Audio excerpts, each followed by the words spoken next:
What's the scariest space fact / mystery in your opinion? A few people have said this, but just the size of space is creepy to me. That far away. But what almost depresses me more that unlike in Stargate I will never be able to travel to any of it. Would love to see what's out there. Here's one closer to home. The Kessler effect is the theory that a single destructive event in low Earth orbit could create a cascade where satellites break up into tiny fragments, taking out other satellites, breaking up into smaller fragments and so on, until the Earth is completely surrounded by a massive cloud of tiny flying death shrapnel, which would make leaving this planet almost impossible. If you look up how much space debris there is already up there and how many satellites currently orbit, plus the continued growth of the commercial space industry, I think about it a lot. You should read 7Fs. It could get worse. 7Fs takes it to the extreme. Great book.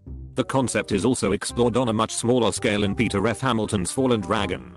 It's not even one of the main points of the story, but basically a planet purposely creates a 7Fs-like event using an asteroid, meaning that, while they can't leave for thousands of years, no one else will be able to get in either.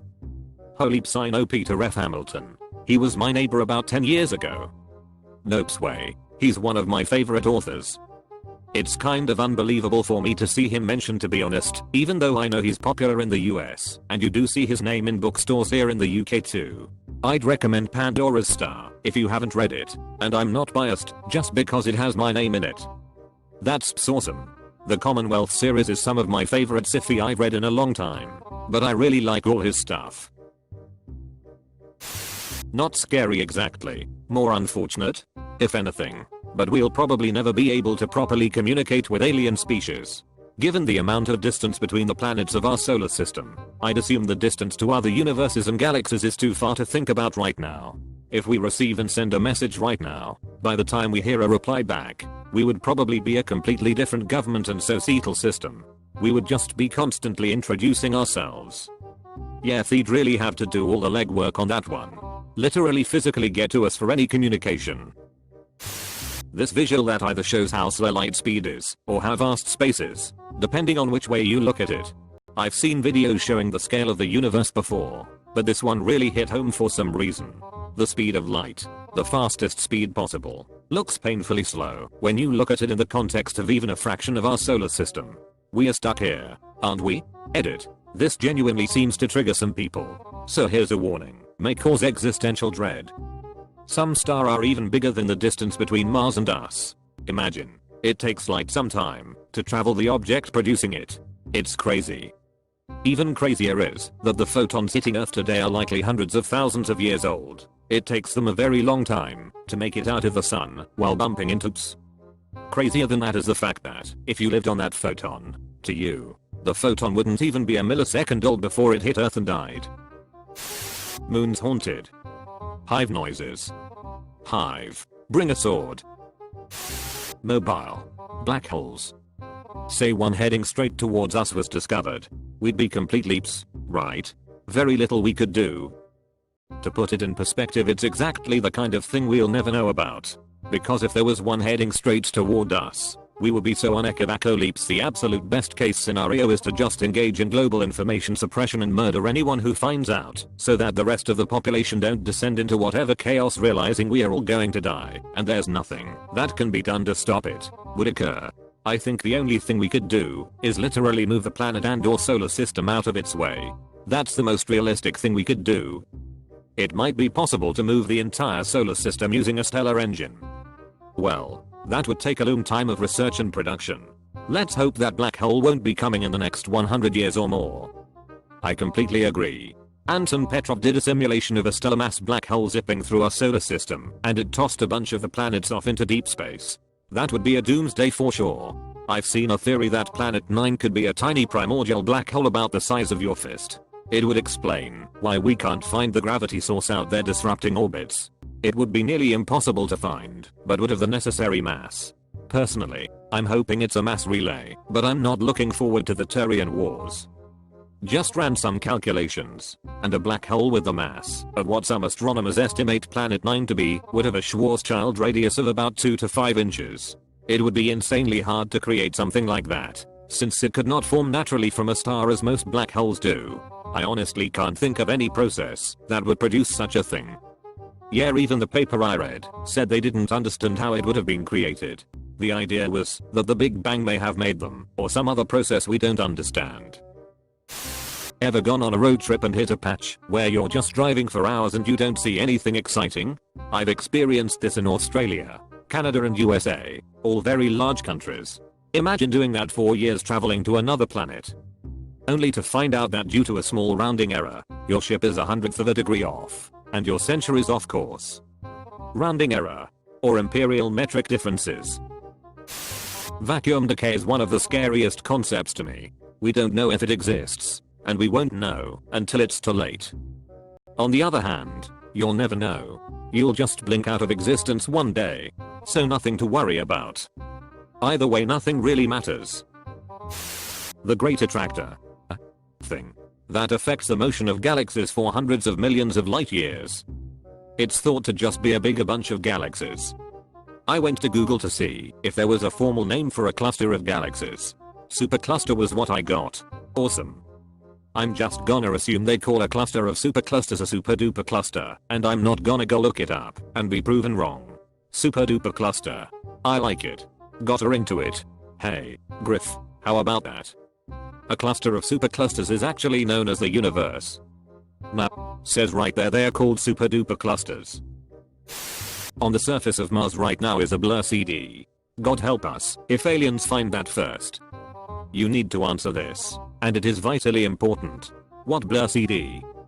Beagle to crash landed with a Blur album saved on board its computer. The intent was to broadcast the music playing from the surface of Mars. The second vital question, does that album include Park Life? If not, all hope is lost. This contemporary article suggests it was a bespoke recording, so probably not. Voyager 1 will outlive planet Earth. Edit. Wow. Didn't expect this post would generate so much interest. Couple of clarifications. First, I was referring to Voyager 1 not 2, so fixed that. Which is not to say that Voyager 2 also won't also outlive planet Earth. Second, my source mentions that it is plausible to imagine that Voyager 1 will outlive our planet given how incomprehensibly vast space really is. You can watch the interesting and rather fun video here. Who knows how long that thing will last. Maybe it'll never be found, and live for eons, until its atoms begin to decay. My commander in Elite Dangerous is actually going to go check it out. You can actually find it roughly where it would be in the year 3306. Holy ps, really? This ps game, man. So cool. Is there a place I can look up the coordinates? Just go to Solanducia FSS to search for it. It'll show up as Ancient Probe. There's also a tourist beacon next to it. Imagine if one day it's all that remains of human civilization entirely. What a fantastical mystery that would be to anyone who finds it. Gamma ray bursts. We could be hit by one of these with very little warning. And if it was reasonably close in universal terms anyway, could wipe us out rapidly or cause a ton of damage. Dark matter / dark energy.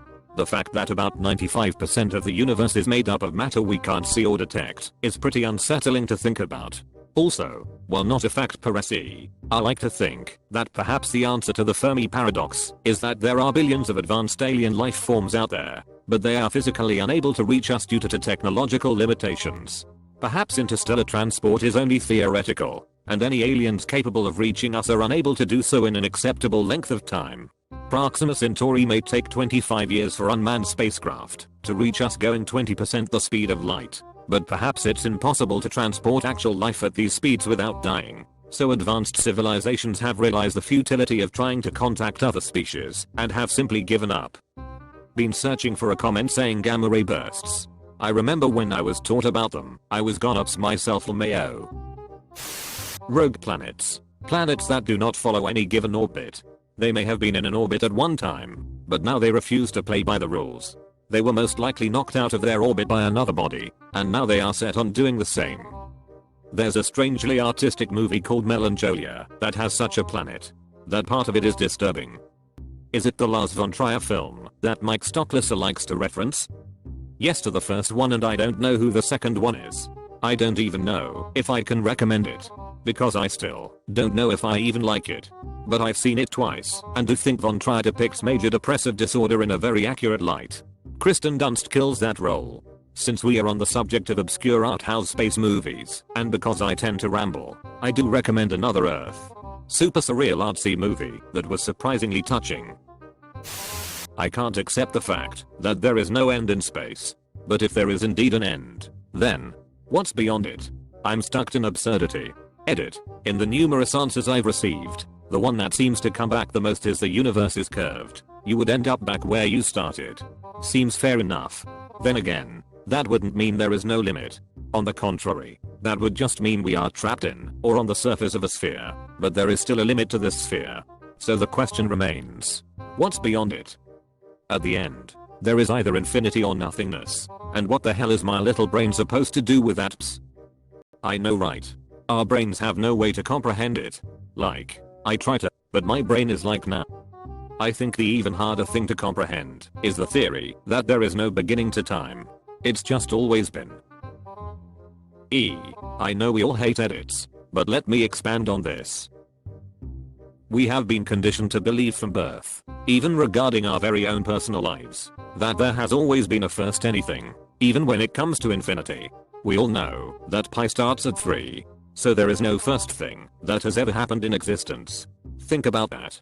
Even if it comforts you to know that there was no beginning to time, it's not exactly possible to comprehend. Part of the problem is that we talk about time and space separately. They are not separate. They are the same thing. So you can't separate them. If there's space, there's also time. Space-time. So when you're talking about anything that exists, you're talking about its presence in space, which means its presence in time. Before the Big Bang, there was no time or space, which means there was no before the Big Bang. The Boots void. An area of space where there should be 50,000 or so galaxies compared to other areas of the same scissor, but there's only about 60. Could just be empty space for some unknown reason. Or it could be an ever-expanding intergalactic empire using Dyson spheres.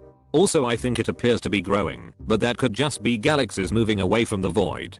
Edit. So it turns out it's 2000 and obviously it's not gonna be aliens, but the theory is still cool AF. If the Milky Way had been in the center of the Boat's void, we wouldn't have known there were other galaxies until the 1960s. Greg Aldering, astronomer. Well, that's crazy. I think everything is terrifying about space, and I love it. But one thing it scares me a lot, it's just space and infinite. Imagine what kind of gigantic monster can be in there. The sheer distance between things. It's scary and somewhat depressing. It often blows my mind when I look up at two stars that look super close together and realize they are probably just as far apart from each other as they are to us. When you look up at the night sky in any urban areas or those with sufficient light pollution, the stars you see, think the constellations and other bright stars with the exception of the super bright blue A-type stars, they are usually no further than 500 light years away. The biggest, brightest non-A-type star in our typical night sky is also one of the biggest discovered in our galaxy, Betelgeuse. At 541 light years from Earth, is it the furthest star in the Orion constellation. Those A-types I mentioned can be seen to about 2000 light years away. Our galaxy is between 70,000 main core of stars and the limbs, and 150,000 the outliers, before you get to the clouds are the galactic remnants from old collisions light years across. Only seeing those stars that are 500 light years in radius gives us less than 1% of our galaxy to light up our night. Space. Space is unimaginably huge. Edited for clarity. Edit. Thank you all for your kind words and awards. What about in places with no or very little light pollution? I imagine that percentage gets a bit bigger, right? Yes, in places with little to no light pollution you can actually see the Milky Way, which looks like a haze or a visible nebula. It's not. It's a ton of densely packed stars in the center of our galaxy, which, comparatively, make up about the same amount of space as the unbroken yolk in a sunny side up fried egg. Our solar system is like 75-80% of the way towards the edge of the galaxy from the center. Edit. Apparently I've overstated the rarity of dark enough skies. Yes, in places with no light pollution you can actually see the Milky Way. I want to do this someday.